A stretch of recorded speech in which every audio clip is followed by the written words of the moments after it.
माघ मास की 2 सर्द रातों का सफर तय करके मैं तीसरे दिन मध्यरात्रि को लाड़नू जंक्शन पर उतरा और इधर उधर देखा तो दादी माँ की भूत वाली कहानी की तरह पूरा स्टेशन सुना था। दूर दूर तक कोई नजर नहीं आ रहा था। स्टेशन आज भी 8 वर्ष पूर्व जैसा छोड़कर गया था वैसा ही था। कुछ नहीं बदला था, बस एक प्लेटफार्म बढ़ गया था।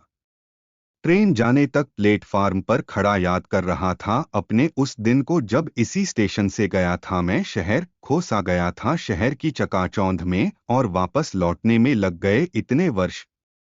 यह सब याद कर ही रहा था कि किसी के रोने की आवाज कानों में पड़ी। घबरा गया था मैं, क्योंकि अभी थोड़ी देर पहले ही तो मैंने देखा था इधर उधर कोई नहीं था पूरे स्टेशन पर। फिर आवाज पर ध्यान दिया तो दूसरे प्लेटफार्म से आ रही थी, जो शायद किसी लड़की की रोने की आवाज थी।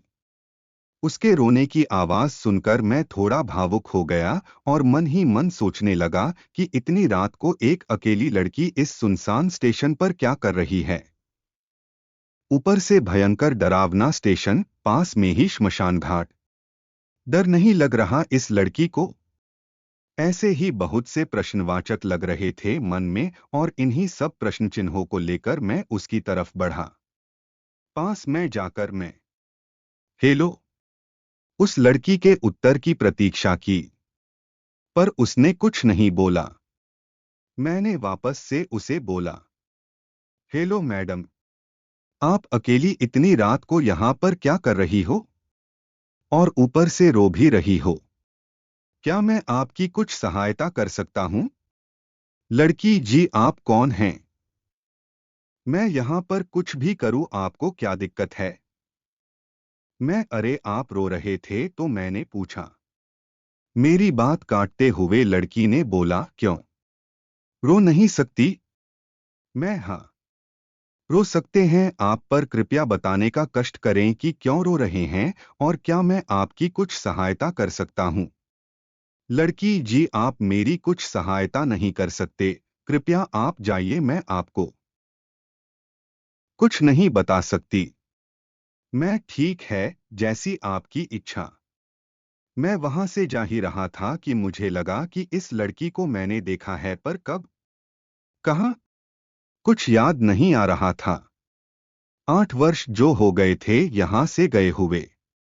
उससे काफी दूर जाने के बाद मुझे अचानक से याद आया और मैं भागा भागा वापस उस लड़की के पास जाकर बोला, संजू। वो एकदम से खड़ी हुई और मुझे देखने लगी। लड़की, आपको मेरा नाम कैसे पता? मैं, क्या तुम संजू हो? लड़की, हाँ। पर आप? मैं पहचाना नहीं। शायद मैंने थोड़ी दाढ़ी बढ़ा रखी थी तो नहीं पहचान होगा। लड़की अचानक मारने लग गई और गले लगकर बोली, शिव कमीने, कितने दिन हो गए गए हुए, मेरी एक बार भी याद नहीं आई तुम्हें? कितने दिन हो गए मुझे तेरा इंतजार करते हुए। चल, चला जा वापस। मैं, अरे संजू यार, मेरी बात काटते हुए। लड़की, नहीं करनी मुझे तुमसे बात। अब क्यों आया है वापस? पता है तुम्हें, तुम जब बिना बताए चले गए थे गांव छोड़कर, उस दिन से रोज मैं यहाँ पर आती हूँ और रात को यहीं पर रुकती हूँ, केवल तेरे वापस आने के इंतजार में। मैं, पर क्यों? तुम यहाँ रुकती हो, इंतजार? कुछ समझ नहीं आ रहा। संजू, कुछ नहीं। घर जाओ, तुम्हारी माँ बेसब्री से तुम्हारा इंतजार कर रही है। बहुत खुश होंगी वो तुम्हें देखकर। मैं, हाँ। तुम भी चलो, तुम्हें घर छोड़ते हुए चलूंगा।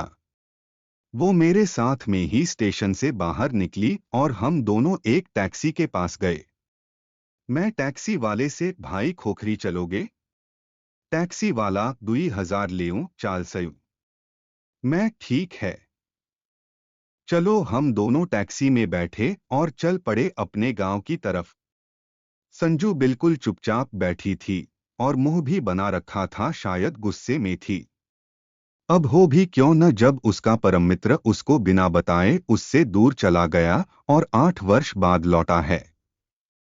वैसे उसको मनाना मुझे अच्छी तरह से आता है। हम दोनों ने 5वीं कक्षा से स्नातकोत्तर तक की पढ़ाई साथ की है। मैंने बैग से चूड़ियां निकाली। संजू को चूड़ियां बहुत पसंद है। स्कूल समय में भी मैं उसे चूड़ियां दिलाने का लालच देकर गृहकार्य करवाता था। मैं, संजू देख तेरे लिए चूड़ियां लेकर आया हूं। संजू, नहीं चाहिए मुझे, कुछ भी रख अपने पास। मैं, सॉरी यार, अब सही से बात कर ले या पाव पकड़ू तेरे। संजू मुस्कुराते हुए, तू ही पहना दे। मैंने उसके हाथों में चूड़ियां पहनाई और हम दोनों बातें करने लगे। बातें कर ही रहे थे कि टैक्सी ड्राइवर बोला, सांप खोखरी आवी ग्यो। कठे लेऊ गाड़ी। कठे उतरोगा। मैं, हाँ। आगे से राइट वाली गली। ड्राइवर, सब्जी किधर लेना है? समझ नहीं आया। मैं, आगे से इतने में। संजू, जीवनी छाड़ी लिएर दूजे घर कनई रोक देओ।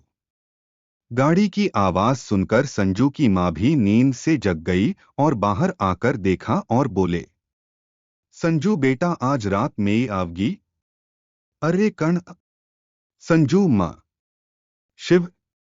मैंने संजू की माँ के पैर छुए और सुबह मिलने का कहकर जाने को बोला तो बोले, बेटा, इतने सालों बाद आए हो और ठंड भी बहुत है तो चाय पीकर चले जाना। मैं, ठीक है। वैसे भी मेरा घर संजू के घर से एक घर छोड़कर ही है तो जाने में परेशानी नहीं होगी सोचकर रुक गया। मैं टैक्सी को किराया देकर घर के अंदर गया और आंगन में रखी चारपाई पर बैठ ही रहा था कि संजू की माँ बोली, शिव बेटा, रसोई में आ जाओ। चूल्हा जला दिया है, हाथ सेंक लो। ठंड बहुत है। मैं रसोई में गया तो संजू की माँ ने खली जमीन पर डालकर बैठने का बिस्तर दी। मैं उस पर बैठ गया। थोड़ी देर बातें करते रहने तक चाय भी उबल गई थी। संजू ने चाय छानी और हम तीनों चाय पीने लगे। फिर मैंने संजू की माँ से बोला, माँ अब जा सकता हूँ घर? माँ हंसते हुए बोले, हाँ। और कल दिन में आती हूँ तुम्हारे घर, फिर करेंगे हम बातें। मैं, ठीक है माँ। माँ, मुन्ना, उठना थोड़ा, शिव को घर तक छोड़कर आ। मैं, नहीं माँ, मैं चला जाऊंगा।